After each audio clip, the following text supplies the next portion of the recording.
안녕하세요. 의학 전문 기자 홍해걸입니다.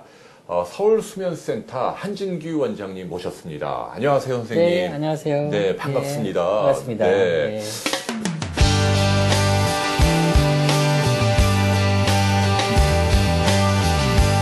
야, 우리나라 최고의 수면의학 전문가 이렇게 직접 뵙게 돼서 아주 기쁘고요. 더군다나 저희 비욘디 가족들을 위해서 자문의사로 이제 일해 주시기로 하셨어요. 네. 질문에도 답도 해주시고 또 여러 가지 좋은 컨텐츠 인터뷰를 통해서 선보이게 될 예정인데 일단 너무너무 감사하고요. 앞으로 비욘디 식구들에게 어떤 내용으로 다가갈지 네. 간단히 좀 여쭤볼까요? 네. 일단은 비욘디에 방문하시는 모든 분들한테 네. 뭐 불면증뿐만 아니라 수면에 관한 모든 정보를 제가 할 수 있는 한 성심성의껏 네. 일단 진심으로 일단 답변을 해드릴 걸 약속할 거고요. 네. 그다음에 실제 병원에서 의사들한테 궁금하지만 질문 못할 그런 여러 가지 사연들도 많고 또 수면이 쉬운 것 같지만 또 좀 이해가 어렵고 그다음에 이해를 못하신 분들이 많으세요. 그래서 좀 더 쉽게 이해하게끔 제가 설명을 잘 해드리면서 궁금증을 모든 걸 다 소화해드리도록 최선을 다하겠습니다. 네, 기대가 큽니다. 네. 여기는 이제 선생님 병원 진료실입니다. 네. 크게 그렇게 크진 않은데 제가 네. 이렇게 구석구석 살펴보니까 네. 정말 전문가의 손길이 예. 그냥 물씬물씬 배어나는 네네. 굉장히 이 감명 깊고 말이죠. 네네.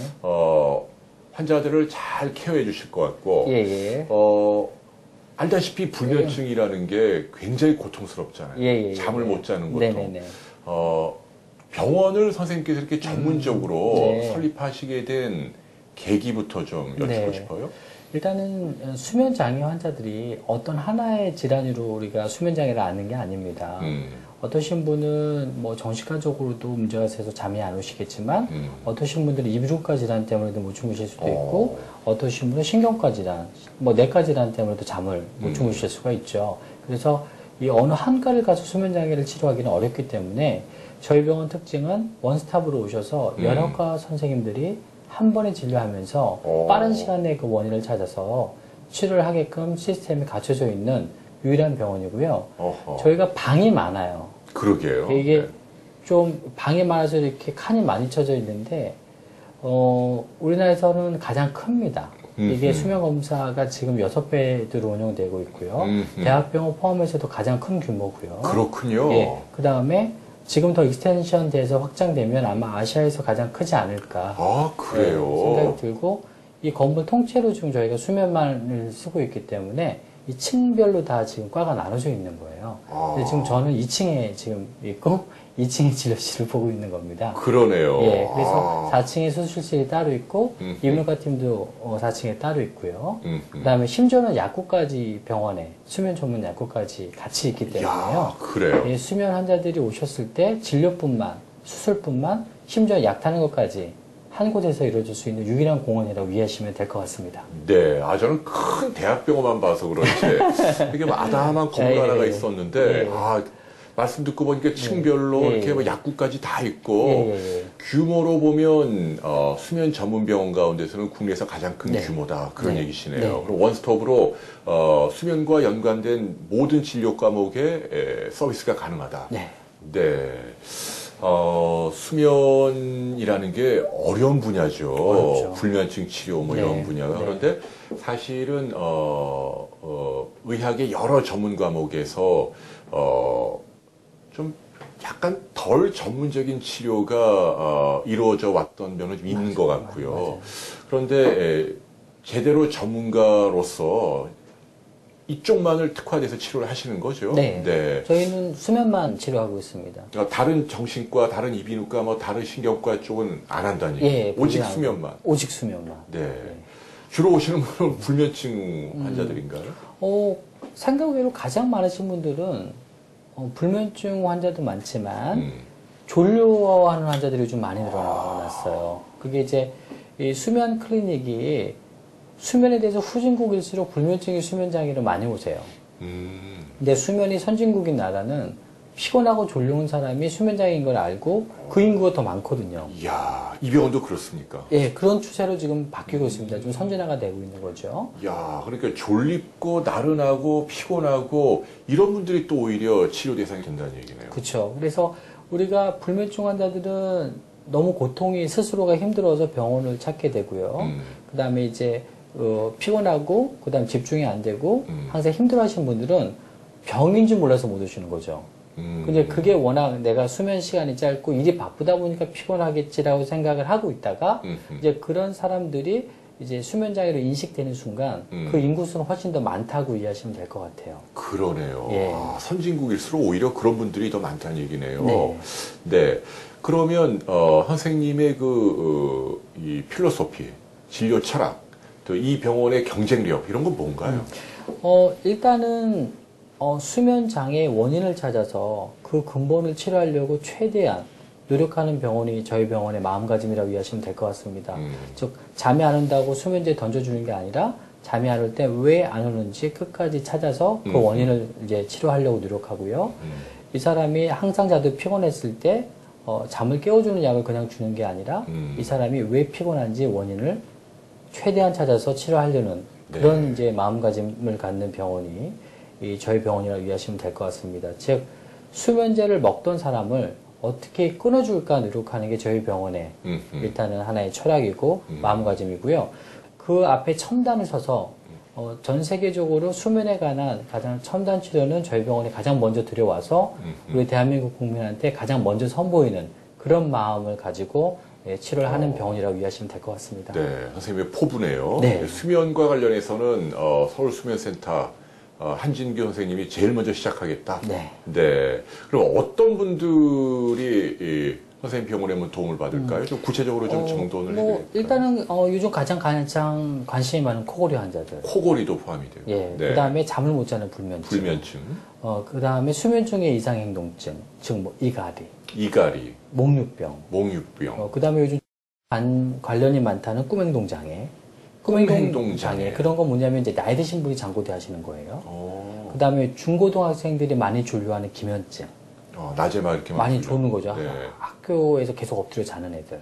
이제 이런 것들이 전부 다 이제 저희 병원에 관련되어 있는 환자군이라고 보시면 될 것 같고요. 잠자면서 막 다리 떠는 것도. 그 일종의 하지불안 증후군도 되게 중요하고 네. 사지운동 증후 환자들도 되게 많죠. 그래서 마찬가지로 저희 병원의 예, 환자군이라고 포함이 되고요. 생각하시면 되죠. 예전에는 다리가 저리가 아프니까 통증 클리닉이나 이 통증 치료로 쭉 하셨는데 그게 잘 안 듣거든요. 그게 근본이 아니기 때문에요. 그래서 일부 야간에만 다리가 불편하거나 다리가 많이 움직이시는 분들도 또 저희 병원 환자군이라고 그러네요. 말씀드리고 싶네요. 예. 굉장히 다양한 분들이 수면과 연관이 있고 또 여기서 생기는 불편한 증세들을 해결해 주시겠다라는 얘기네요. 네. 네. 그 잠을 잘 자려면 의학적으로 뭐가 가장 중요할까요? 뭐 하나하나 나중에 다 설명을 해 주시겠지만 네. 하나만 말씀하신다면. 잠은 의사가 치료할 수는 없어요. 오. 본인이 반은 노력하셔야 됩니다. 제가 다 해줄 거라고 기대하고 오신 분들이 있는데 제가 잠을 막 쏟아지게 하지 못하거든요. 그러니까 본인이 지켜야 할 룰이 있으세요. 뭐 밤에 게임하는 애가 제가 뭐 저를 만나고 와서 게임을 안 하고 스스로 노력 없이 자는 건 아니지 않거든요. 그래서 본인이 지켜야 될 게 한 50% 노력이 있고 그 다음에 의사의 손길이 50% 있는 게 가장 중요한 지금 아무런 노력 없이 잠을 가질 수는 없는 걸 말씀드리고 싶고요. 그 다음에 세 가지는 꼭 지켜주셔야 됩니다. 세 가지. 예, 첫 네. 번째, 7시간 반을 항상 자도록 노력하셔야 됩니다. 전체 수면 시간이. 네. 7시간 그거는 반. 제가 못해요. 본인이 노력해야죠. 수면의 양은요. 오. 그렇죠? 본인이 자꾸 게임 얘기해서 그러는데 요즘 애들이 그러니까요. 그렇죠. 게임하라고 늦게 자면 7시간 반을 못 자거든요. 학교 등교 시간이 있으니까 그건 본인이 노력하셔야 되는 거고요. 네. 반드시 12시 전에 자야 됩니다. 12시 이전에. 그것도 제가 못합니다. 아. 본인이 노력하셔야 되고요. 그 다음에 수면의 질이 안 좋거나 수면 장애가 생겼을 때는 빠른 시간 내에 병원에 오셔야 됩니다. 빨리 병원에 와요. 예, 그 세 가지가 이제 본인이 꼭 숙지하고 이제 평소에 관리를 하시는 그런 포인트라고 말씀드리고 싶네요. 그러면 7시간 반을 자고 12시간 이전에 자고 그다음에 무슨 일이 생기면 빨리 병원에 오고 네. 요 세 가지만 잘 지키면 나머지는 선생님처럼 전문가들이 다 해결해 줄 수 있다. 그렇죠. 네. 기대가 큽니다. 예. 자, 우리 앞으로 이제 비욘디 시청자 여러분들도 수면과 관련해서 여러 가지 질문도 해오시고 또 기대하는 바가 클 텐데요. 마지막으로 시청자 여러분들께 마무리 말씀, 앞으로 내가 비욘디 여러분들께 어떻게 다가가겠다. 라는 말씀 부탁드릴까요? 네. 일단은 비욘디 시청자분들은 뭐 궁금한 게 있으면 언제든지 그쪽에 질문을 남기면 올려주셔도 제가 선생님 바쁘실 텐데 그래도 최대한 짧게라도 좀 빨리 좀 최대한, 답을 네, 제가 답변을 드린 걸 약속드리고요. 그 가끔은 뭐 선생님이 직접 안 하시고 뭐 새끼 의사나 아니면 병원 직원분들 쓰는 경우도 있는데 저희 비욘디는 절대 그런 일이 없다는 거 예. 약속하면 선생님 직접 쓰셔야 돼요. 직접 쓰는 걸 말씀드리고요. 네. 그 다음에 수면에 대해서 말 못할 고민, 그 다음에 힘든 점도 그냥 솔직하게 거기에 적어주시면 되게 솔직하게, 그 다음에 뭐 예를 들어서 뭐 약 같은 거 고민이 제일 많으세요. 그러면 의사로서 뭐 말 못할 그런 것도 있겠지만은 저는 이제 솔직하게 그 네. 약에 대해서 뭐 부작용이라든가 그 문제점에 대해서는 말씀을 또 드릴 거고요. 그리고 모든 약 같은 것도 부작용 없이 완벽한 약은 없거든요. 그래서 제가 솔직하게 다가가면 본인이 이해할 거 이해하시고 거기에 대해서 마음이 안정되면 더 쉽게 잘 수가 있거든요. 그래서 솔직한 답변과 정성스러운 답변을 할 것을 약속하겠습니다. 네. 선생님이 진정성이 정말 묻어 나오는데요. 모든 것들을 다 있는 그대로 알려드리겠다는 네. 말씀이시고 네. 정말 감사합니다. 네. 앞으로 많은 도움 부탁드릴게요. 네. 네, 고맙습니다, 네, 선생님. 감사합니다. 감사합니다.